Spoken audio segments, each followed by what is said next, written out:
Nós vamos tratar agora sobre as imunidades. São algumas imunidades trazidas na Constituição e nós precisamos entender primeiro, né, a definição de imunidades, ok? Ora, imunidades são aquelas situações em que a Constituição não permite que os entes públicos estabeleçam hipóteses de incidência de tributo. Não pode instituir uma lei, está proibido de instituir leis para aquelas situações específicas. Então, é uma espécie de não incidência sobre aquela situação, sobre aquela entidade, sobre aquela atividade. Não pode incidir tributo, certo? Então, impede essas entidades, União, Estado, Distrito Federal e municípios, de cobrar ou de estabelecer situações ou hipóteses de incidência. Vamos ver um vídeo que vai nos esclarecer um pouquinho mais sobre isso.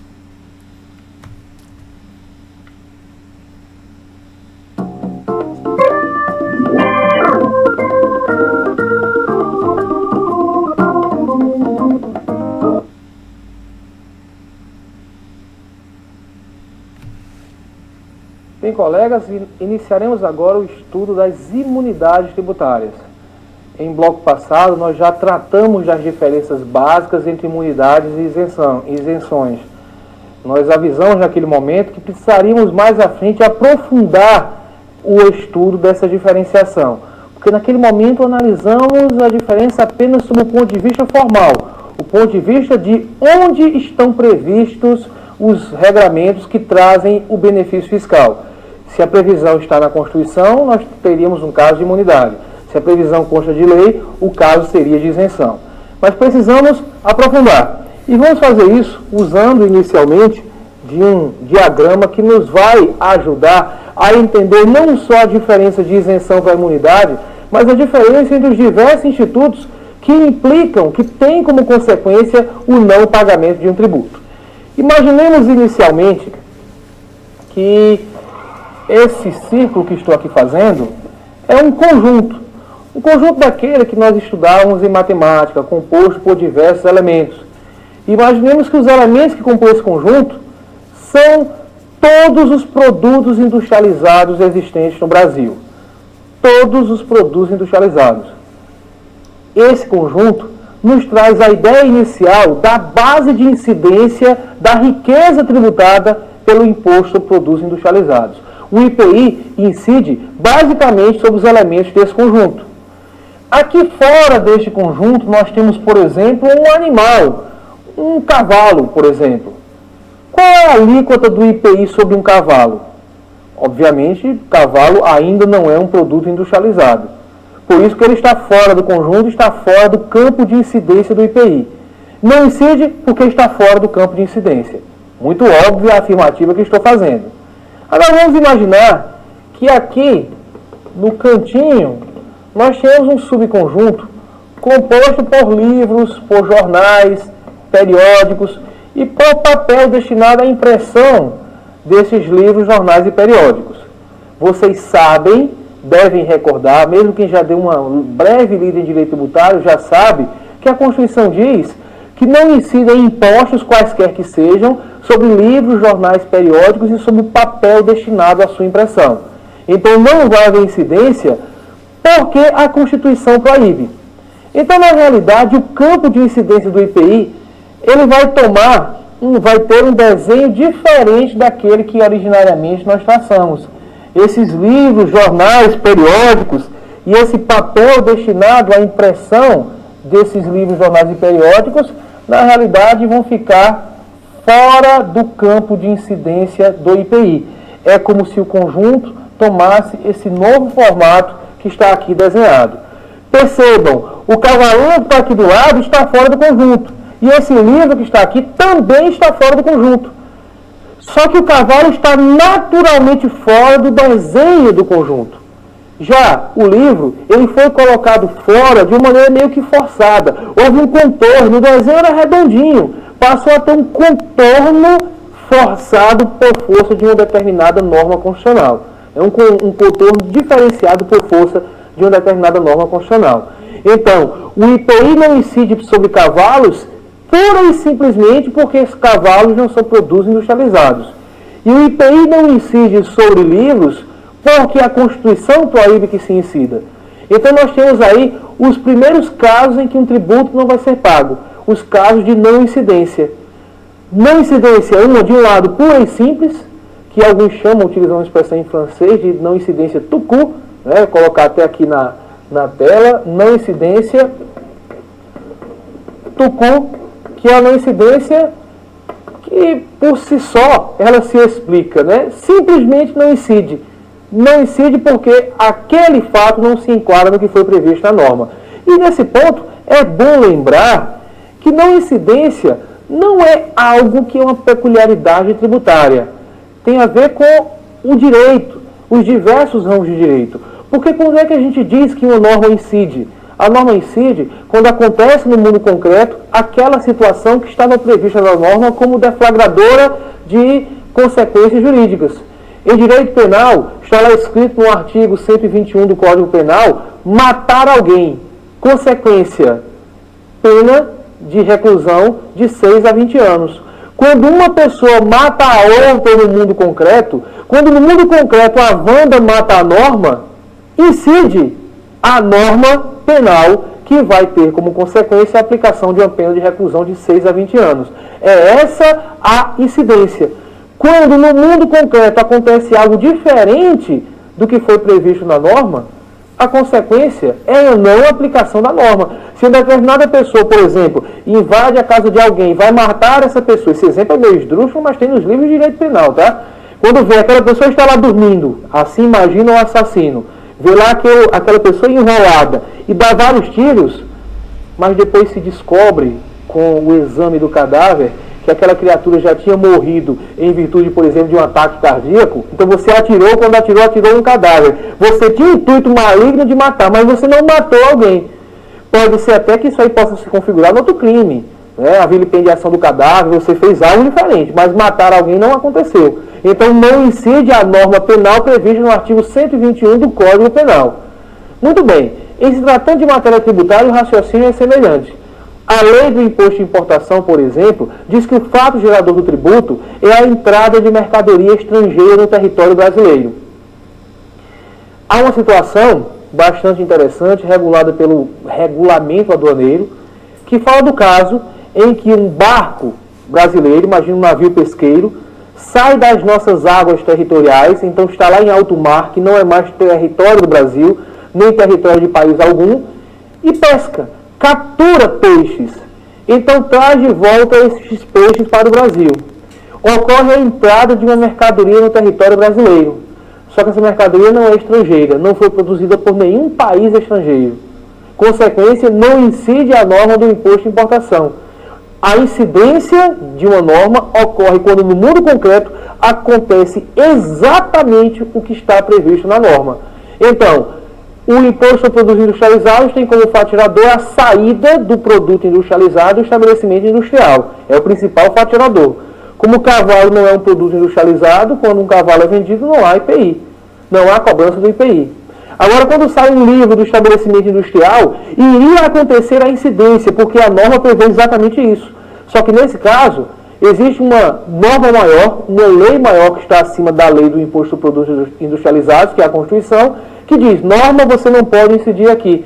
Não incide imposto sobre produtos industrializados, nem qualquer outro imposto sobre livros, jornais, periódicos e sobre o papel destinado à sua impressão.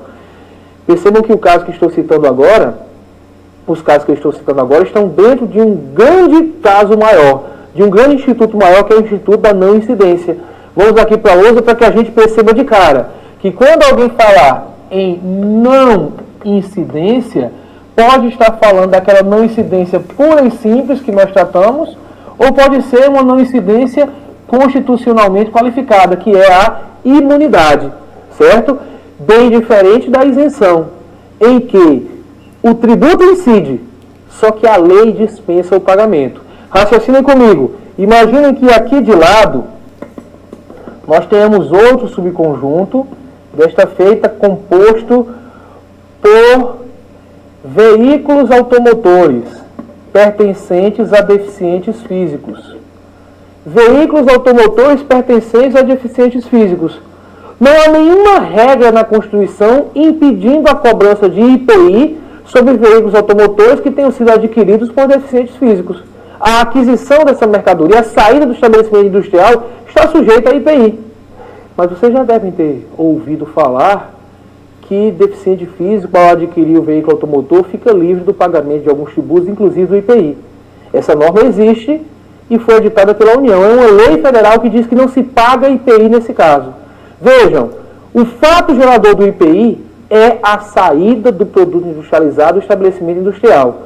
Quando sai o veículo do estabelecimento industrial, mesmo que esse veículo seja destinado a um deficiente físico, ocorre a incidência da norma. Porque a incidência é quando se verifica no mundo o que foi previsto na lei. Está previsto na lei como fato gerador, a saída do veículo, que é um produto industrializado, do estabelecimento industrial. Então ocorre a incidência do IPI. É produto industrializado e não há nenhuma regra na Constituição que proíba essa incidência. Então, se acontece o que está previsto na lei e a Constituição não proíbe aquela incidência, a norma efetivamente incide. Só que a lei do IPI diz que não se cobra IPI nesse caso. Então, nesse caso, o que é dispensado é o pagamento. Lembrem, o fato gerador acontece. E mais, eu estou adotando um ponto de vista aqui que é extremamente controverso, no âmbito acadêmico. Porque o Código Tributário Nacional e a jurisprudência brasileira são praticamente uníssonos ao adotar a tese de que na isenção o tributo efetivamente incide, só não é cobrado.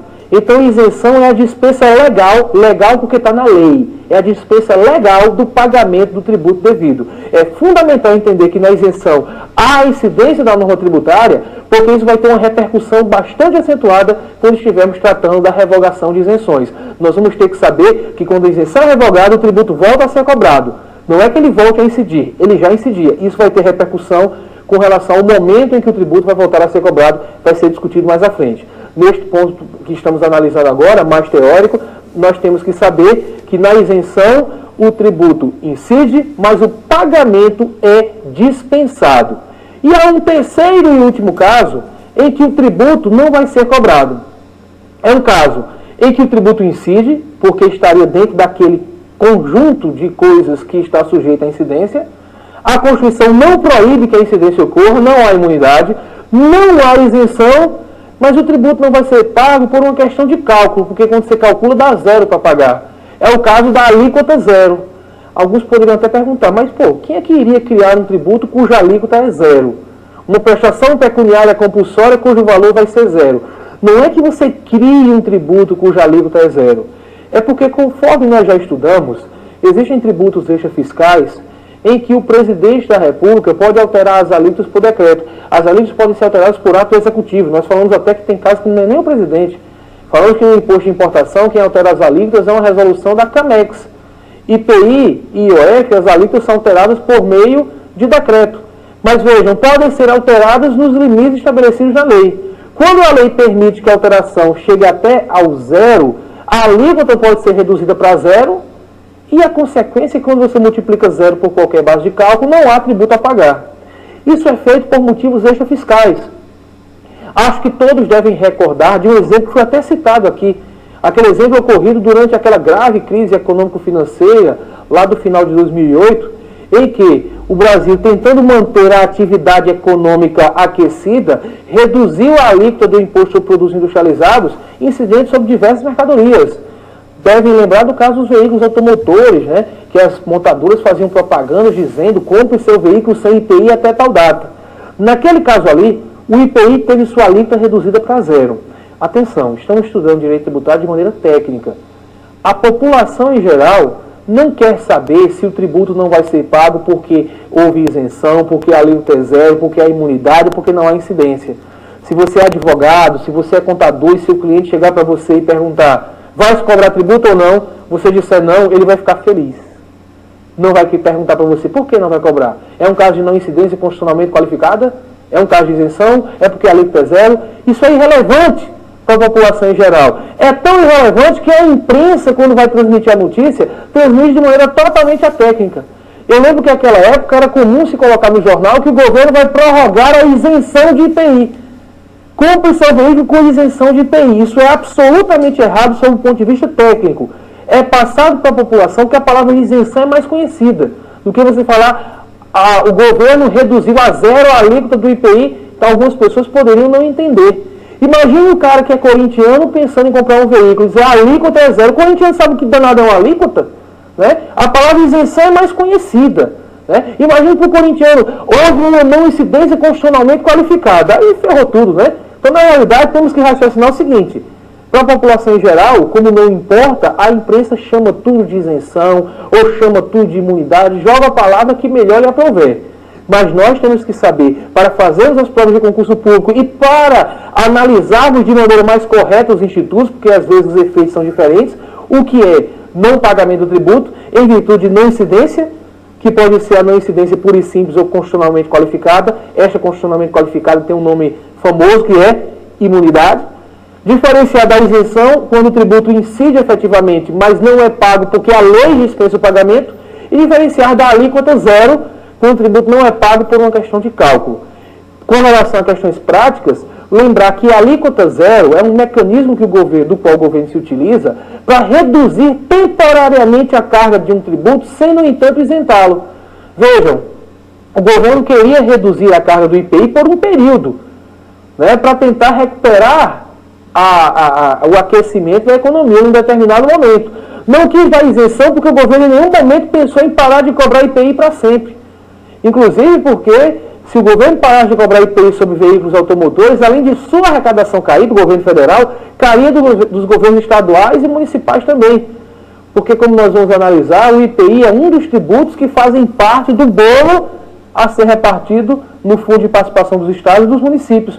Inclusive, acho que alguns devem recordar que a época em que o governo reduziu a zero a alíquota do IPI sobre veículos automotores, alguns estados e municípios disseram que o governo estava fazendo favor com chapéu alheio, uma vez que a arrecadação do IPI não era só do governo federal. Mas isso é uma questão política, quero que se lembrem somente. Quando o governo quer reduzir a carga sem, no entanto, isentar o tributo, a alíquota zero é uma alternativa. A isenção é para algo mais perene, uma política mais de longo prazo.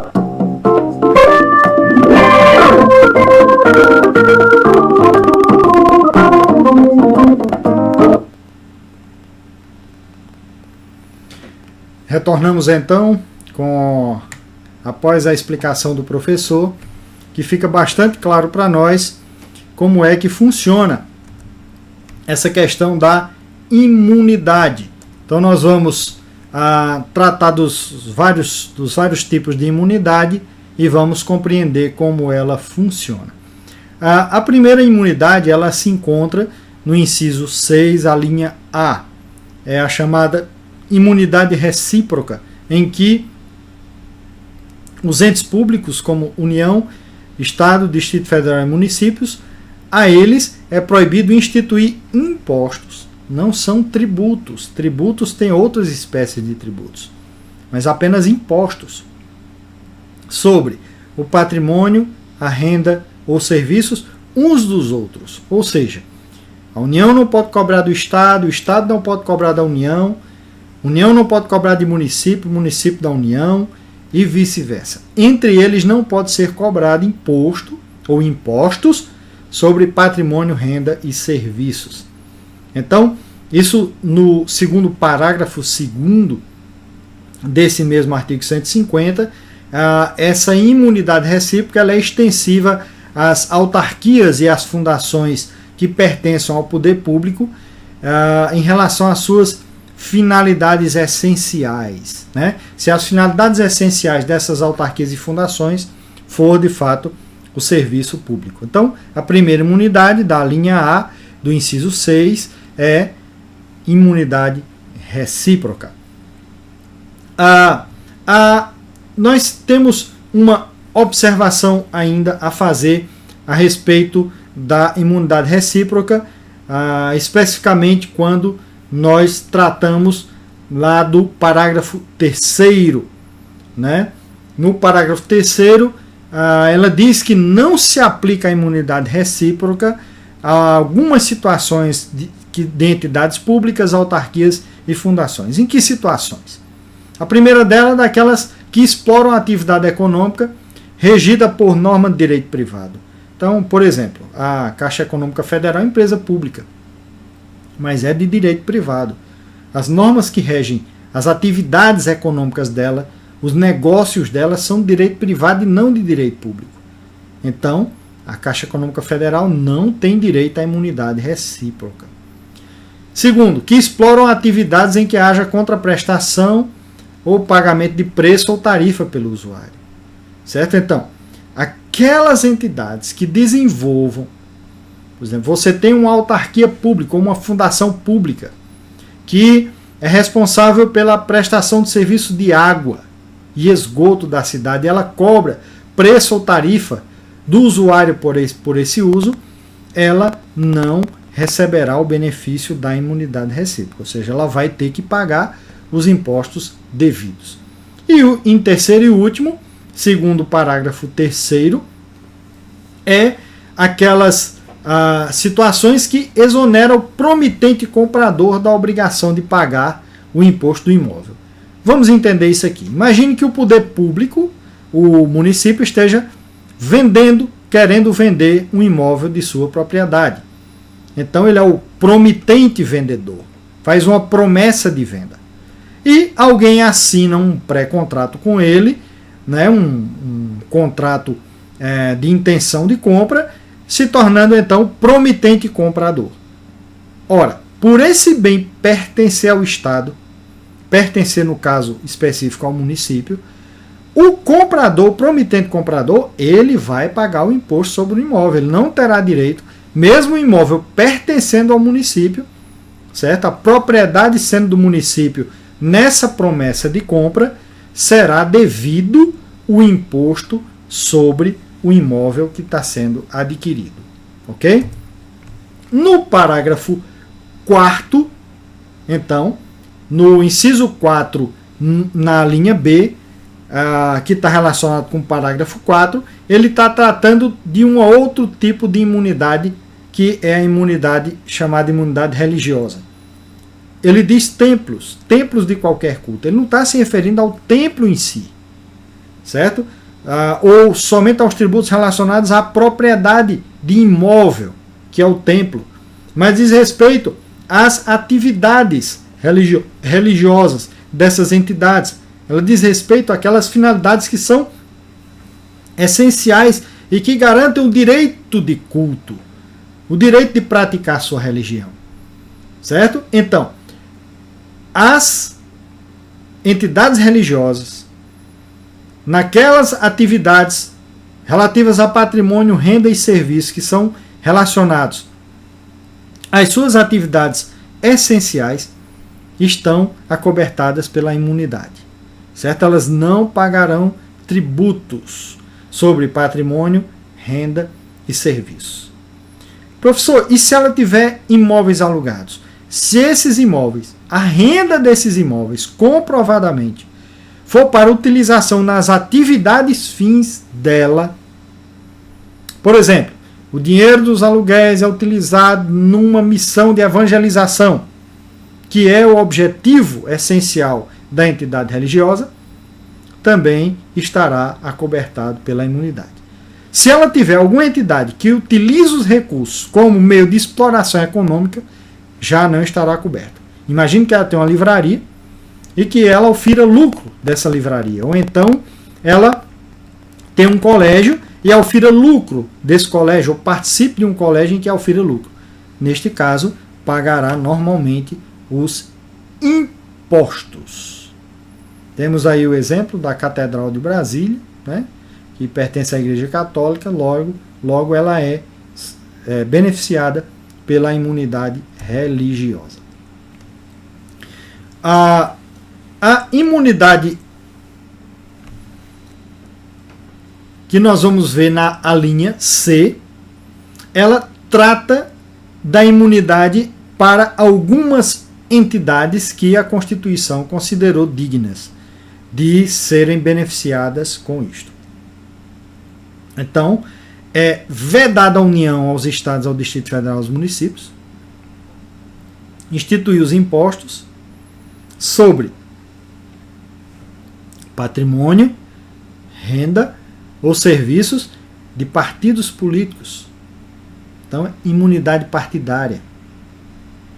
De entidades sindicais, imunidade sindical. Só de trabalhadores rurais, não de empregadores. Só de trabalhadores, não apenas rurais, mas urbanos também. Nunca de empregadores, apenas de trabalhadores, porque normalmente é a parte mais frágil nas relações jurídicas. Então nós temos a imunidade sindical dos trabalhadores. Segundo, é vedado cobrar das instituições de educação sem fim lucrativo ou das entidades assistenciais sem fim lucrativo, desde que essas entidades todas atendam aos requisitos da lei. Então nós estamos diante de uma imunidade para 4 tipos de entidades aí que têm uma função social importante e para isso a Constituição protegeu. O parágrafo 4º ainda fala que sobre estas compreende apenas patrimônio, renda e serviço relacionado com as finalidades essenciais. Logicamente, se partido político, se entidade sindical do trabalhador, instituição de educação e de assistência tiver outra participação em outra que porventura aufira lucro, vai ter que contribuir então com os impostos devidos. A 4ª imunidade é a chamada imunidade cultural.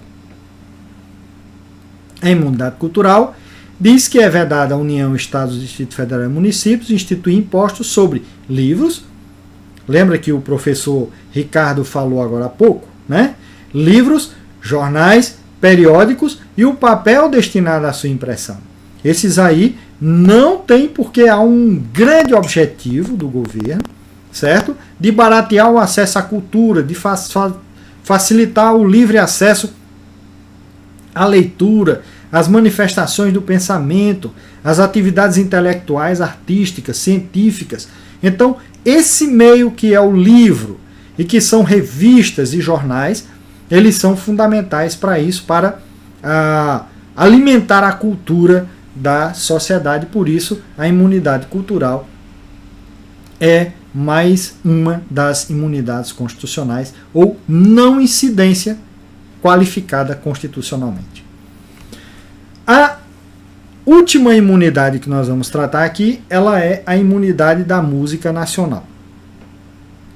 Ela se prestou a proteger autores brasileiros e também intérpretes brasileiros que produzam música, fonogramas, ou então vídeo de músicas, videofonogramas musicais, que sejam produzidos no Brasil, certo? Então essas obras musicais ou litero-musicais, elas são protegidas, não apenas do autor, mas também do intérprete, se ele for brasileiro, certo? Nisso também protege os suportes materiais ou os arquivos digitais que contenham, certo? Então, não se aplica logicamente isso quando os CDs ou os DVDs são replicados industrialmente através de mídia ótica para, logicamente, ganhar dinheiro, né? Mas, para proteger a música nacional, fonogramas e videofonogramas são, então, protegidos pela imunidade constitucional, não pagando, portanto, impostos nem à União, nem aos estados, nem ao Distrito Federal e nem aos municípios. Portanto, nem fonogramas, nem videogramas. Um princípio também importante que está no parágrafo 5º objetiva esclarecer aos consumidores. Tem fundamento no direito à informação do consumidor. Então, a palavra, A palavra dita pela Constituição é que a lei determinará medidas para que os consumidores sejam esclarecidos acerca dos impostos que incidam sobre mercadorias e serviços. Observe que aqui não é nenhum impedimento, certo? Não é nenhum princípio limitador do poder do Estado. Apenas diz que os consumidores têm direito de ser esclarecidos acerca dos impostos que incidem sobre as mercadorias. O Instituto Brasileiro de Planejamento Tributário, ele tem normalmente tabelas que informam isso, e isso tem sido utilizado para se colocar nas cupons fiscais. Observe no cupom fiscal aí que tem um destaque do imposto, né? O valor da nota total foi de R$ 288,90. E tem um destaquezinho indicado que tem como fonte o Instituto Brasileiro de Planejamento Tributário, no valor de R$ 116,56. Portanto, 40,35% do que se pagou nesta nota, quase metade, foi para impostos. Ok? Quase metade foi para impostos. Vamos então ver mais um vídeo educativo.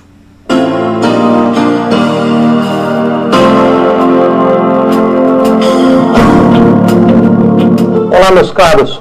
Quero voltar ao assunto que nós já falamos aqui na ocasião da edição da lei. Em dezembro de 2012 foi publicada uma lei, a Lei 12.741.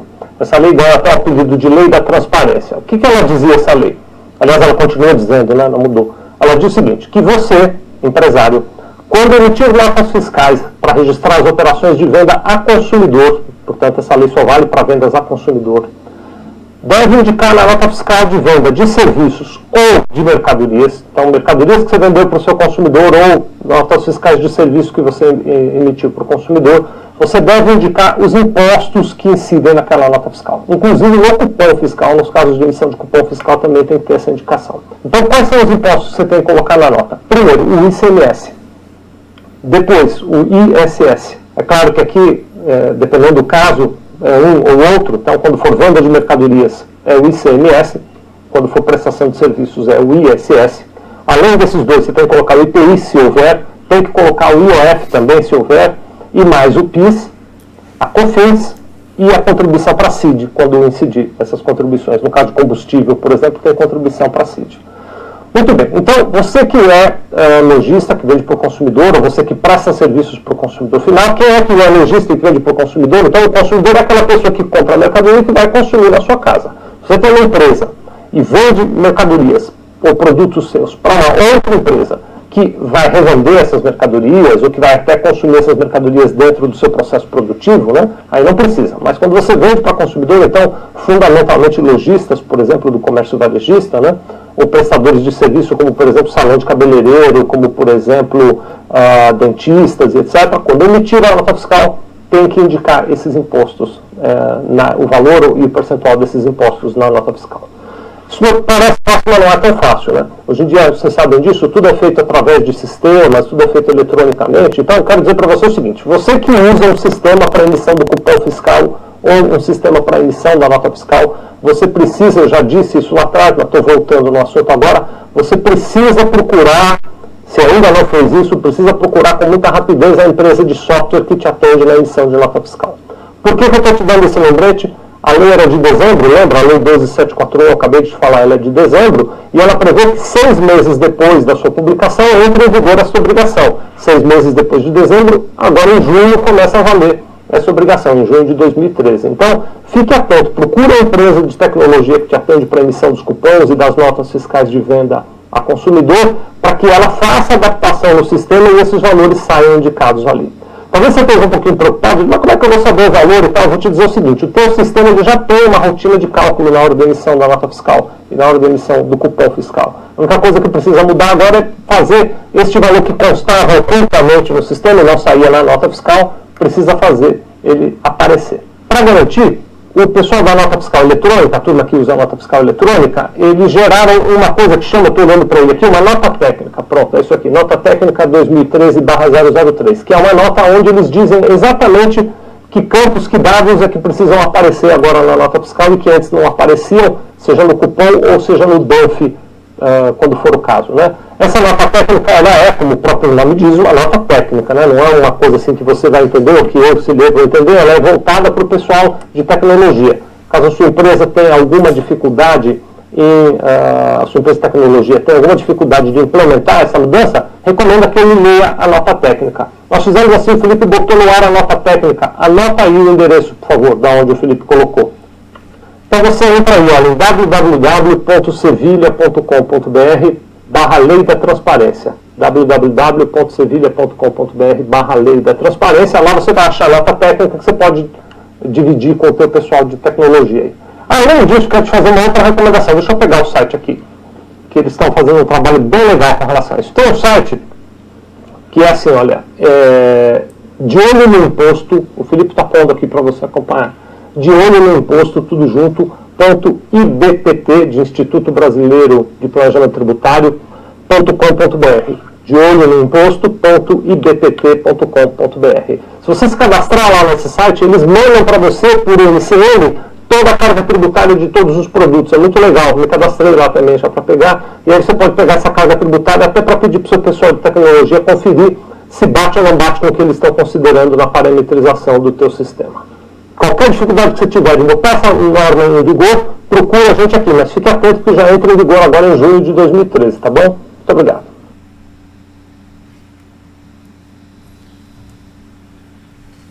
Ok, então nós tivemos aí a explicação. Esse vídeo era de 2013, mas pelo menos explica claramente, né, e dá também ali o número da lei, a respeito da informação necessária ao consumidor. Ok? No parágrafo 6º do artigo 150, nós temos também digamos, um princípio, digamos assim, mas nós temos um limite para concessões de benefícios fiscais que a Constituição estabeleceu, ok? E estabeleceu por conta de que essas situações que nós vamos falar aqui, ela representa renúncia de receita. Ela significa que o Estado está abrindo mão, ou a União, o Estado, o Distrito Federal, o município, está abrindo mão de receita, e por isso tem o regramento não apenas da Constituição, mas também da Lei de Responsabilidade Fiscal. São chamados benefícios fiscais.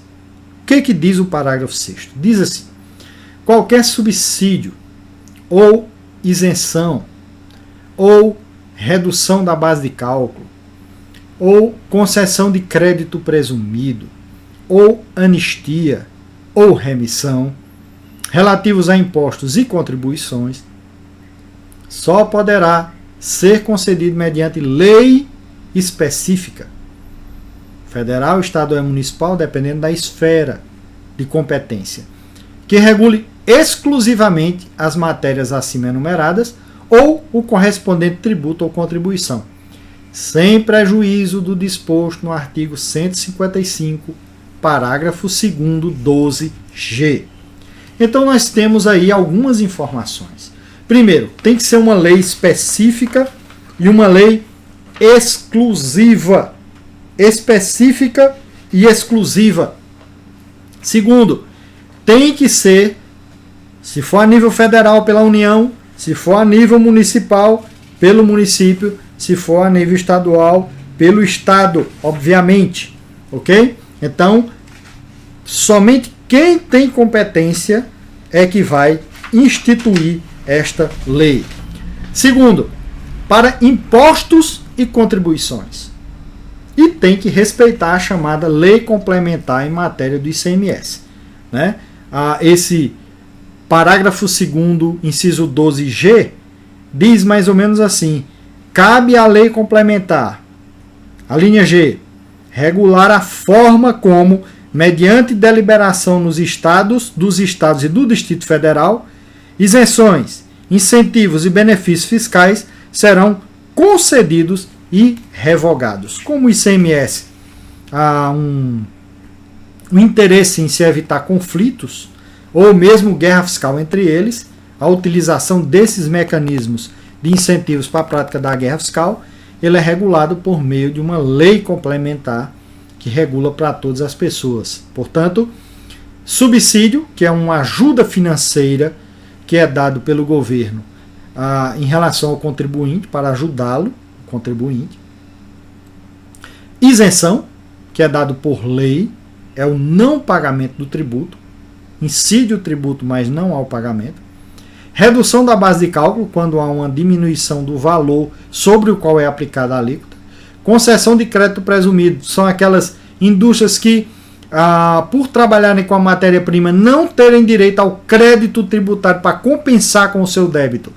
O governo, para dar um incentivo, concede um crédito, presume um crédito, para que ele compense com o débito e pague menos tributo, portanto, um incentivo fiscal. A anistia, que é a dispensa de penalidade, portanto, sempre olhando para trás. E remissão, que é o chamado perdão da dívida tributária.